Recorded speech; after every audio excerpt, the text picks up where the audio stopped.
Si près et si loin à la fois. Pas une seule famille, tant côté marocain qu'algérien, n'est épargnée par la douleur de la séparation. La frontière n'est qu'à quelques centaines de mètres.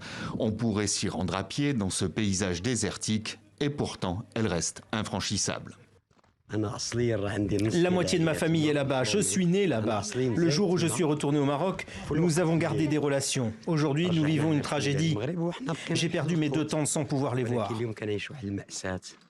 Et ça fait près de 30 ans que ça dure. La frontière a été fermée en 1994 par l'Algérie.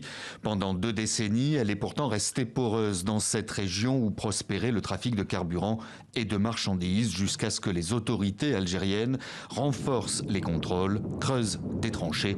Le Maroc installant de son côté des clôtures. Cette économie parallèle permettait pourtant à de nombreuses familles de s'en sortir. Je ne travaille plus aujourd'hui. Avant, je travaillais à la frontière dans le gasoil et l'essence. Ils nous apportaient de la marchandise et on leur en envoyait. C'était bénéfique pour tout le monde. Aujourd'hui, ils tentent de survivre en élevant du bétail, mais les revenus ne sont pas suffisants pour nourrir les siens. Il ne reste plus qu'à croire en des jours meilleurs et à interpeller les politiques des 2 pays. J'observe ma famille d'ici et eux aussi. Je prie Dieu et je demande aux responsables de trouver une solution. Il faut que les familles puissent rendre visite à leurs proches. Rupture des relations diplomatiques entre Alger et Rabat ou bien fermeture des liaisons aériennes, les tensions grandissantes entre le Maroc et l'Algérie autour de la question du Sahara occidental éloignent tout espoir d'une éventuelle réouverture dans un avenir proche de la frontière.